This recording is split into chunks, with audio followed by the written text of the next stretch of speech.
আজকে friend circle, বন্ধু বান্ধবটা এমন হয়েছে, যত অশ্লীল কথা বলা যায় ফ্রেন্ড সার্কেলের মাঝে তত ভ্যালু আপনার। আপনি ফ্রেন্ড সার্কেলের মাঝে যত বেশি বাজে কথা, অশ্লীল কথা বলতে পারবেন, আপনি সেই জায়গায় তত বেশি মূল্যায়িত হবেন।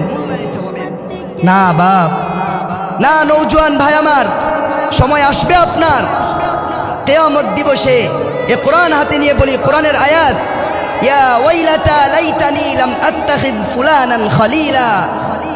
আল্লাহ তাআলার কাছে কিয়ামতের পরে হাসরের মাঠে কিছু কিছু বন্ধুরা বলবে, আল্লাহ, আমি যদি আমার অমুক বন্ধুটাকে বন্ধু হিসাবে না বানাইতাম, আমি যদি অমুক দুশ্চরিত্র মানুষটাকে আমার বন্ধুরূপে গ্রহণ না করতাম, আজকে আমি কতই না সাকসেস হইতাম।